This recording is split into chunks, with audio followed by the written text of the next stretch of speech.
नमस्कार, आप देख रहे हैं बिग डिबेट और आपके साथ मैं हूं महेंद्र विश्वकर्मा। भोपाल गैस त्रासदी के 40 साल बाद अब डॉक्टर मोहन यादव की सरकार यूनियन कार्बाइड के रासायनिक कचरे का निष्पादन कर रही है। चलिए आज चर्चा इसी पर करते हैं। हमारे साथ कुछ खास पैनलिस्ट हैं, परिचय आपसे कराते हैं। हमारे साथ डॉक्टर राजेश जौहरी जी हैं, इंदौर से ही हैं, वरिष्ठ पत्रकार हैं और कई सालों से इस मामले पर नजर रखे हुए हैं। खिलावन चंद्राकर जी वरिष्ठ पत्रकार हैं। अशोक शुक्ला जी हमारे साथ जुड़े हुए हैं, वरिष्ठ पत्रकार। आप तीनों का बहुत स्वागत है। सबसे पहले चूंकि मामला पीथमपुर से जुड़ा हुआ है तो डॉक्टर राजेश जौहरी आपसे ही समझेंगे कि ये जो पूरा मामला है, अब जब सरकार ने पूरा निर्णय ले लिया है, यूनियन कार्बाइड 40 साल पहले की त्रासदी के अवशेष बचे हुए थे, उन अवशेषों को नष्ट करने की कवायद चल रही थी, लंबी एक कोर्ट की प्रोसेस होती है, नतीजे निकलते हैं, सरकार की मंशा थोड़ा सा साफ दिखाई देती है, कंटेनर में भर के कचरा भी पहुंचता है, लेकिन इस पर जो सियासत शुरू होती है उसको लेकर फिर सरकार पर फिर सवाल उठने लगते हैं। तो आखिर सरकार क्या करे? अब भाई वहां से कंटेनर ले जाए, कचरा ले जाए, या फिर और कुछ? आप उस घटना पर पूरी नजर बनाए हैं, क्या कुछ आप समझते हैं उस पूरे मामले को? महेंद्र जी, इस विषय के लिए करीब 7-8 मिनट चाहिए आपको, अब जाके इस पूरा आप सही तरीके से बात कर पाएंगे। पहली बात तो ये है कि ये जो 10 टन यानी कि 100 क्विंटल जो कचरा 2015 में आया था और उसको सबसे पहले टेस्ट के तौर पे एक एक्सपेरिमेंट के तौर पे उसको जलाया गया था। बहुत ही साइंटिफिक तरीके से, बहुत ही वैज्ञानिक तरीके से उसको जलाया गया था। हर पैरामीटर उसका मेजर किया गया था और अच्छे खासे साइंटिस्ट एक्सपर्ट्स की देख रेख में वो सब काम किया गया था। और जब उसमें कुछ भी ऑब्जेक्शनेबल नहीं पाया गया, कुछ भी उसमें गलत नहीं पाया गया, जब तब वो रिपोर्ट जो है, और वो रिपोर्ट कोर्ट गई और फिर कोर्ट की परमिशन आई कि इसको वहां से हटाया जाए और यहाँ ले जाया जाए। ये तो एक बात हो गई। लेकिन आप बताइए कि हाई कोर्ट और सुप्रीम कोर्ट जैसी संस्थाएं जो मानव सेफ्टी, ह्यूमन सेफ्टी का एंगल को कभी भी ओवरलुक नहीं करेगी, कभी नजरअंदाज नहीं करेगी। एक बात तो ये हो गई। दूसरी बात ये है कि कांग्रेस जो है शुरू से ही इस मामले को, मतलब इस जो धार वाली सीट है जिसमें पीथमपुर आता है, उसको जीत नहीं पा रही है काफी लंबे समय से। तो वो कोई ना कोई मैदान खोज रही थी, अपना ग्राउंड खोज रही थी और उन्होंने ये अपना मूवमेंट शुरू किया। यहाँ पे प्रदेश अध्यक्ष और सीनियर नेता आए और वहां पर उन्होंने अपनी भाषणबाजी करी कचरे के खिलाफ। और सबको मालूम था कि उन सबको नेताओं को भी मालूम था कि ये वेस्ट तभी हटेगा जब ये अपना जो है कोर्ट का ऑर्डर आएगा। इसमें कोई डाउट किसी को नहीं है। अब क्या हुआ, जैसे कोर्ट ऑर्डर आया वैसे ही अब कोई चॉइस नहीं थी सरकार के पास, कोई दूसरी सेकंड चॉइस नहीं थी। उसको जैसे हटाया और वैसे ही इस आंदोलन को बल मिल गया। अब एक सवाल बार बार उठाते हैं जो अपने लोग, क्योंकि हमारा आपने सही कहा 2015 नहीं, उससे पहले से रांची में जब से शुरुआत हुई है तब से अब उसका नाम पीथमपुर वेस्ट मैनेजमेंट कंपनी हो गया है। एक एक चीज पर अपनी नजर है उस पूरे इलाके में। तो अब क्या हुआ कि लोग कह रहे हैं कि ठीक है चलो वहां से हटाना था तो पीथमपुर ही क्यों लाए? तो पीथमपुर इसलिए लाया गया है क्योंकि वो जो पीथमपुर वेस्ट मैनेजमेंट कंपनी, जिसको पहले रांची एनवायरो इंजीनियर्स कहते थे, इसके पास ही वो फैसिलिटी है, वो टेक्निकल नो हाउ है, वो एक्सपर्टीज है कि इस तरह के जो अगर हजार्डस है, अगर खतरनाक कचरा है तो उसको डिस्पोज कैसे किया जाए, और सबसे मॉडर्न मशीनरी उनके पास है। अब इसमें जो ऑब्जेक्शन वाली बात जिस पर एक पत्रकार होने के नाते हमें कमेंट नहीं करना चाहिए कि वो ठेके का जो ठेके की जो कीमत है, उस ठेके की जो कॉस्ट है पूरी 126 176 करोड़ जो भी जितना भी है, वो एक चिंता की बात हो सकती है, उस पर डिबेट किया जा सकता है और उसमें कहीं ना कहीं फेवरेटिज्म दिख रहा है। अब सरकार कहाँ गलत है हमको ये भी देखना जरूरी है। महेश जी 2 मिनट और बस है ना। तो सरकार इसमें कहाँ गलत है? सरकार इस इशू को ढंग से हैंडल नहीं कर पाई और उनको ये पता ही नहीं चला उनको सही तरीके से हैंडल करते लोगों को जो आज कर रहे हैं। आज संभाग आयुक्त आए थे दीपक सिंह और आईजी अनुराग आए और सबकी मीटिंग ली और पब्लिक जो नेता थे उनसे भी बात करी, जनप्रतिनिधियों से। तो ये काम अगर पहले कर लेते। दूसरी चीज इसमें क्या हुआ कि लोकल, स्टेट और नेशनल इंटेलिजेंस एजेंसीज का फेलियर है। उनको पता ही नहीं पड़ा कितनी बड़ी तैयारी अपोजिशन पार्टियों ने कर रखी है। और एक बात और है कि जयस का नाम परसों से शुरू हुआ था, गुरुवार से, कि जयस का रोल है, जयस का रोल है, जयस के लोग आ रहे हैं। अब सवाल ये है कि जयस का नाम आ रहा है और ट्राइबल लीडरशिप के नाम पे जो चेहरा है वो किसका है? सैलाना के विधायक कमलेश्वर डोडियार का। हीरालाल अलावा का नहीं है यहाँ पर। जेएस का प्रतिनिधित्व कौन करता था? हीरालाल अलावा, पर उनका नाम नहीं था। कमलेश्वर डोडियार आ गए और प्रोएक्टिवली उन्होंने बहुत जबरदस्त तरीके से इसमें जो है अपना काम किया।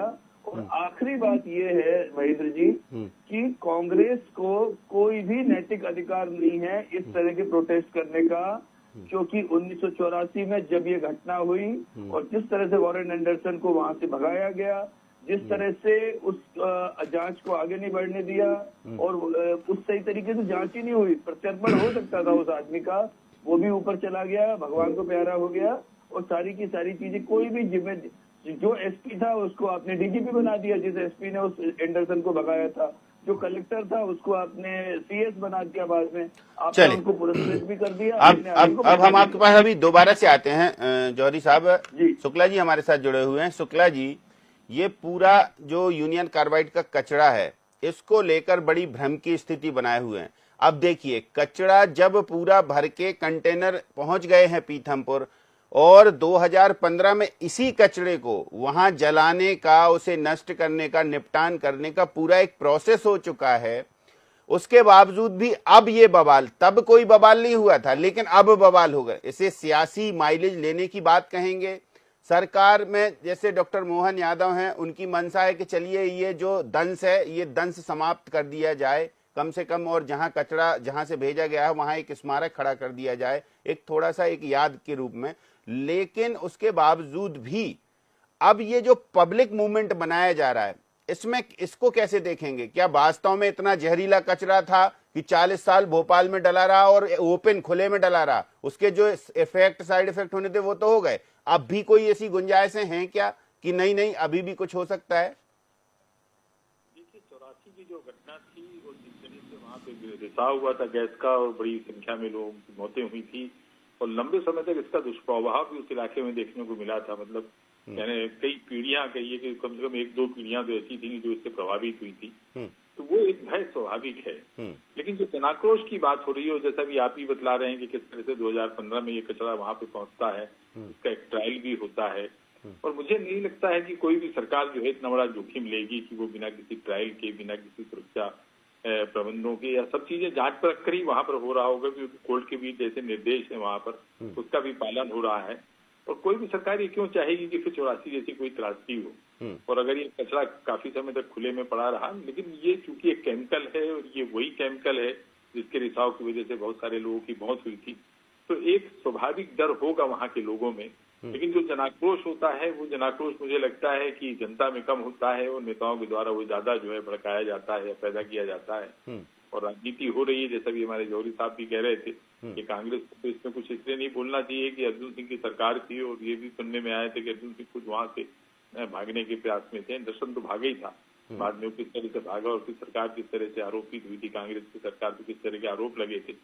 लेकिन अभी जो सरकार कर रही है, बेहतर ये होता है कि सरकार इसको करने से पहले सबको कॉन्फिडेंस में लेती है। ऐसा हम लोग ये देखते हैं ना कि कई बार तो पर्यावरण विभाग भी जो है एक सार्वजनिक सूचना जारी करके किसी कार्यक्रम को अगर करता है तो उसमें लोगों की आपत्ति भी लेता है, जनसुनवाई भी करता है, उसके बाद में उसका निराकरण होता है। तो इस मामले में भी अगर सरकार चाहती है तो जनता को कॉन्फिडेंस में लेकर या इसको पारदर्शी तरीके से ये सब चीजें खुलासा करके कि अगर हम इसका निपटान कर रहे हैं तो किस तरह से हमारे सुरक्षा के प्रबंध हैं, इससे क्या क्या जो है विसंगतियां होंगी, किस तरह से पर्यावरण प्रदूषित हो सकता है, उससे बचाव के हमारे पास में क्या इंतजाम है, ये सब चीजें जो है पहले अगर सरकार ने वहां पर जो है डिस्क्लोज कर दिया होता है, या जो बाकी दल थे उनको भी अपने साथ में बैठाकर और ये बताने की कोशिश की जाती कि भाई ये देखिए इस तरह के निर्देश हैं और ये आवश्यक हो गया है कि ये कचरा लंबे समय से 40 वर्षों से भोपाल में पड़ा हुआ है और इसका अब जो है निस्तारण जो है तरीके से हो जाना चाहिए।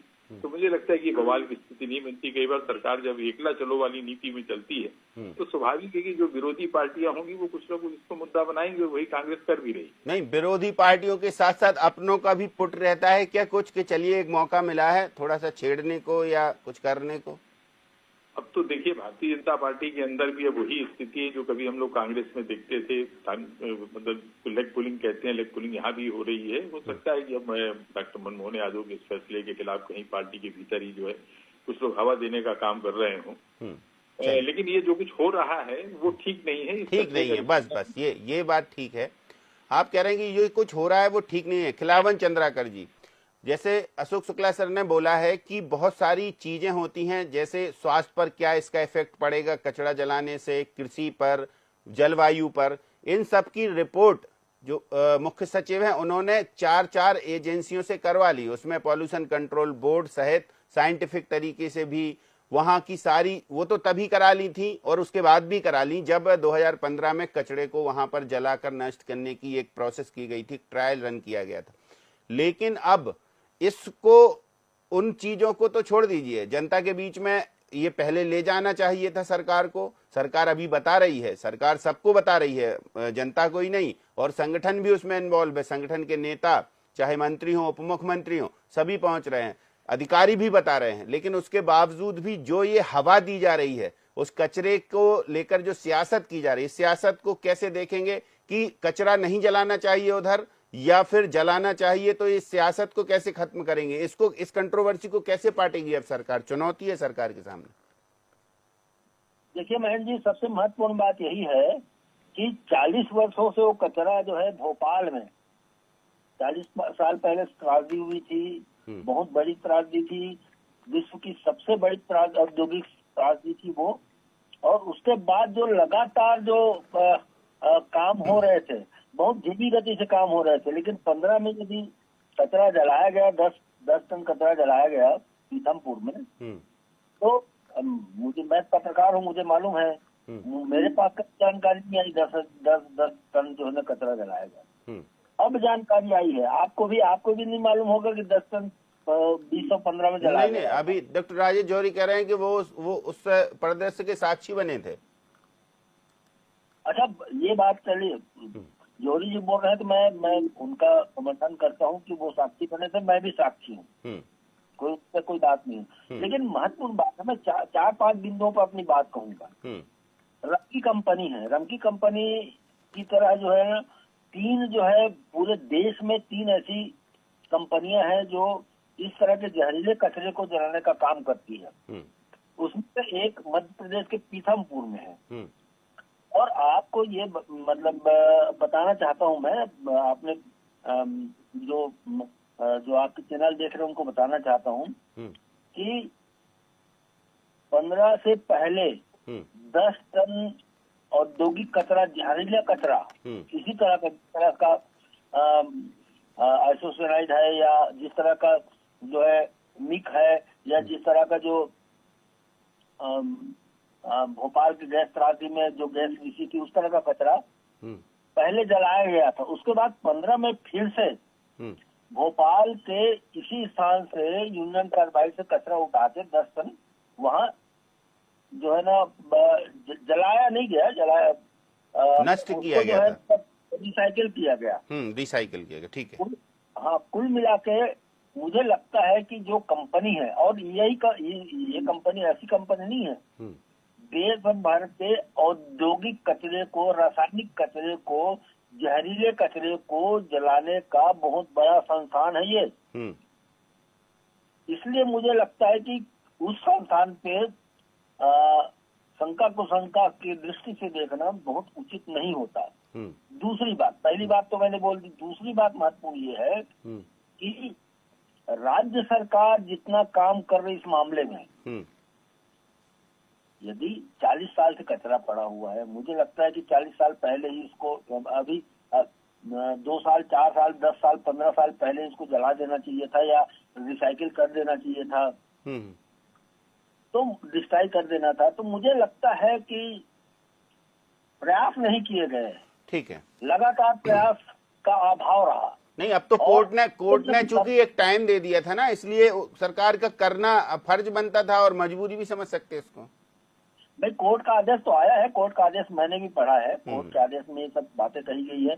कोर्ट के आदेश में भी जो है ना, मतलब कुल मिलाकर आपका कहना है कि इस प्रोसेस को पहले भी कर सकते थे, या स्टेट प्रदूषण मंडल, ये सब का जो है ना रिपोर्ट लगी हुई है कोर्ट के अब आदेश। नहीं, आपका ये कहना है खिलावन जी, आपका ये कहना है कि इसको पहले भी किया जा सकता था। तो डॉक्टर राजेश जौहरी, पहले किया जा सकता था, सरकार की मंशा भी थी, लेकिन अब चूंकि कोर्ट का आदेश आ गया है, सरकार चाहती है इसको निपटाना। और क्या ऐसी चीजें हैं जो आपको लगता है कि इसमें वास्तव में ये सब प्री प्लान तरीके से विरोध कराया जा रहा है, या जनता को सेटिस्फाई करने के लिए सरकार क्या कर सकती है? अब उधर चूंकि आप उस क्षेत्र को भली भांति समझते हैं, तो क्या करना चाहिए सरकार को कि जिससे ये सब चीजें हो भी जाएं? अब ऐसा तो हो नहीं सकता है कि भाई एक जगह भेजा फिर दूसरी जगह भेजे, दूसरी जगह विरोध हो तो फिर हो, लेकिन जहां पूरी प्रोसेस ऑलरेडी एक बार हो चुकी है वहीं पर इसको निपटान किया जाए। कि भाई जी, एक बात है कि एक छोटी सी घटना से शुरुआत होगी कि परसों क्या हुआ था कि परसों मौन रैली थी इसके खिलाफ, कचरे के खिलाफ। फिर 3 तारीख को यानी कि शुक्रवार को क्या हुआ था, शुक्रवार को पहले छोटी छोटी रैली निकली, तो पुलिस को समझ में आया कि एकदम से इनको इकट्ठा नहीं होने दे रहे, तो पुलिस ने हल्का बल प्रयोग किया और उन रैलियों को हटा दिया। फिर मुश्किल से 1-1.5 घंटे में औरतें बच्चे बड़ी संख्या में आ गए और लगभग हर सड़क पर बैठ गए। आप बताइए, क्या औरतें बच्चे, हमारे आपके यहाँ परिवार की लेडीज और बच्चे ऐसे ही बिना तैयारी के कोई भी पहुंच जाएंगे कहीं पे सिर्फ एक बार बोलने से कि चलो चलना है?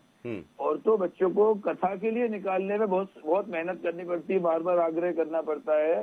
आपके यहाँ पे अगर आप कथा कराएंगे और एक लड़ने के लिए, पथराव के लिए और कन्फ्रंट करने के लिए पुलिस से और वहां पर इकट्ठा करना, ये आप इस पता नहीं, समझ में नहीं आ रहा सरकार इस बात को समझ रही है कि नहीं, पर ये बहुत बड़ा प्लान है कोई, और इसके लिए ऐसा लगता है फंडिंग बाहर से आ रही है कहीं से। और इस चीज को अभी भी हमें आज तक किसी सरकार के किसी आदमी के मुंह से नहीं सुनी है बात, क्योंकि या तो उनको समझ में नहीं आ रहा है या समझना नहीं चाहते। एक बात है। दूसरी बात ये है कि इसमें आपने कहा कि क्यों जो है ये अभी करा गया। देखिए, ऐसा है कि अपने यहाँ जब तक कोर्ट नहीं कहे तब तक कुछ नहीं होता है। कौन मुसीबत से हाथ ले, कौन मुसीबत उसमें हाथ लगाए, जैसे कहते बिल्ली की गले में घंटी कौन बांधे, एक बात है।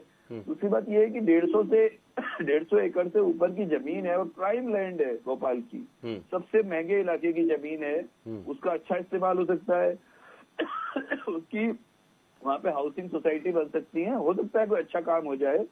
और दूसरी, इससे एक बड़ी बात यह है कि वो जो कंपनी है जहाँ पर इस वेस्ट को लाया गया है, उसमें हर दिन पता नहीं कितनी फैक्ट्रियों का वेस्ट जलाया जाता है। एक्चुअली जलाना सही शब्द नहीं है, इंसिनरेट किया जाता है, जो उसको प्रॉपरली उसको डिसइंटीग्रेट किया जाता है। और हमको मालूम ही नहीं है, इसलिए कोई आंदोलन नहीं होता है, और यूनियन कार्बाइड सबको मालूम है, इसलिए आंदोलन हो रहा है। ठीक है। तो कहीं ना कहीं इंटरनल कुछ नेताओं की, सत्ता पक्ष के कुछ नेताओं की भागीदारी है क्या? कुछ आग में घी डालने का काम ऐसा कर रहे हो?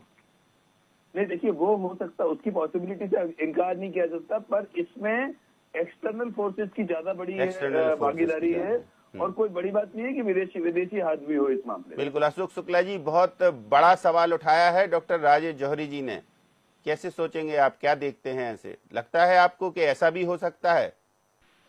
देखिए, डॉक्टर साहब ने एक बात और कही कि इसमें एक्सटर्नल फोर्स ज्यादा है, तो मुझे भी लगता है कि इसमें एक्सटर्नल फोर्स ज्यादा होगा।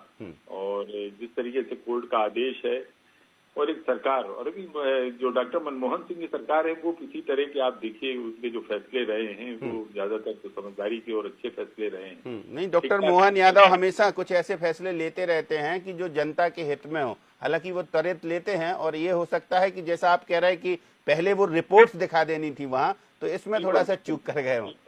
आपको जनता को जो है अपने विश्वास में लेना चाहिए, और अभी भी कोई देरी नहीं है। आपके पास में जो है एक्सपर्ट होंगे, इसके जानकार होंगे, विशेषज्ञ होंगे, उनको सामने लाइए। हर चीज का जवाब सरकार दे ये जरूरी नहीं है। सरकार के पास विशेषज्ञों की एक टीम होती है, उसको वहां पर भेजना चाहिए, वो जनता को कन्विंस करें, और जनप्रतिनिधियों को भी विश्वास में लिया जाना चाहिए। इसको ये नहीं देखना चाहिए कि कौन कांग्रेस का है, कौन अन्य दल का है। अगर पार्टी के भीतर के भी कुछ लोग इसका विरोध कर रहे हैं तो उनको भी सबको वहां पर बैठाकर, और जो विषय, लेकिन ऐसे मामलों में विपक्ष को एक मौका मिल जाता ना अपनी राजनीतिक रोटियां सेकने का, तो विपक्ष कहाँ मानने को तैयार हो जाएगा क्या? देखिए, बहुत सारे मुद्दे हैं जिसको लेकर विपक्ष जो है अपनी राजनीतिक रोटियां सेक सकता है। ये एक महत्वपूर्ण विषय है, और ये कचरा जो है, ये जहरीला कचरा है, और इसका निष्पादन जो है कोर्ट के आदेश से हो रहा है।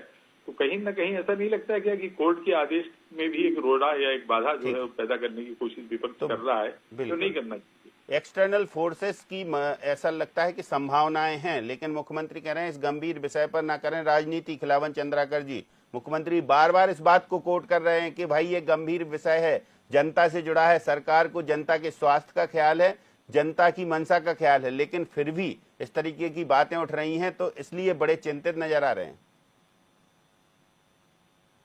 खिलावन जी। बिल्कुल पूरी तरह से सहमत हूँ बात पर कि इसका राजनीति इसलिए नहीं होनी चाहिए। लंबे समय से वो कचरा 40 साल से गैस के बाद वो कचरा मध्य प्रदेश के भोपाल शहर में पड़ा हुआ है और लगभग 180-190 एकड़ जमीन पे फैला हुआ कचरा है। मुझे लगता है कि इस पर राजनीति बिल्कुल नहीं होनी चाहिए। बिल्कुल एक मत होना चाहिए कि चलिए भाई इसको खत्म किया जाए, इस किस्से को, ये बड़ी त्रासदी के दंश हैं, इनको भी दफन किया जाए, इनको भी खत्म किया जाए। नहीं, लेकिन जिस तरह से विरोध पैदा हो रहे हैं, कांग्रेस भी विरोध पैदा कर रही है और भाजपा भी विरोध पैदा कर रही है। कल जो 2 लोगों ने आत्मदाह करने का प्रयास किया, उसमें दोनों भाजपा के कार्यकर्ता हैं। इस तरीके की बातें होंगी तो फिर सवाल उठना लाजमी सी बात है। और जिस तरह से जीतू पटवारी ने जिस तरह से सवाल उठाए थे, वो बहुत मुझे लगता है कोई सवाल। चलिए अब देखते हैं आगे क्या होता है। हालांकि सरकार की ओर से चाहे प्रशासन हो या फिर संगठन हो, बीडी शर्मा भी वहां पहुंचे, लोगों से बात की, उप मुख्यमंत्री राजेंद्र शुक्ल भी वहां पहुंचे, उप मुख्यमंत्री जगदीश देवड़ा भी पहुंचे, कैलाश विजयवर्गीय हैं ही वहां, नीना वर्मा है ही वहां। तो तमाम सारे जो जनप्रतिनिधि हैं वो तो अपना काम कर ही रहे हैं, सरकार भी अपना काम कर रही है, सिस्टम भी अपना काम कर रहा है कि जनता कैसे माने।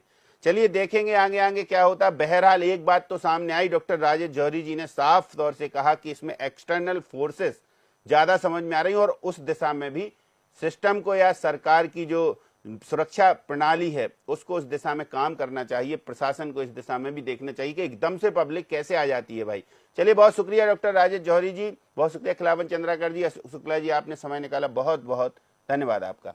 सबसे अहम बात यही है कि इस गंभीर विषय पर जो राजनीति हो रही है वो मुख्यमंत्री की मंशा के खिलाफ हो रही है, क्योंकि मुख्यमंत्री पहले ही कह चुके हैं कोर्ट का मामला है, जनता के हितों का ख्याल है, जनता के स्वास्थ्य का ख्याल है, हर रिपोर्ट तैयार है और ऐसा नहीं है पहली बार हो रहा है। उसकी जो एग्जाम्पल है या जो ट्रायल रन है वो वहीं हुआ है। अब कचरा जलाने को लेकर इतनी सियासत आखिर क्यों? इस सियासत में कौन पुट दे रहा है, कौन आग में घी का काम कर रहा है, इन सब मुद्दों पर भी ध्यान देना बहुत जरूरी है। जैसा डॉक्टर राजेश जौहरी ने कहा, कौन कौन वो शख्स हैं जो जनता को भड़का रहे हैं, उन पर भी यदि सरकार की निगाहें हो या फिर प्रशासन की निगाहें हो तो हो सकता है कि ये संतुलन की स्थिति बनी रहे, जनता मान भी जाए और फिर इस कचरे का निपटान भी हो जाए।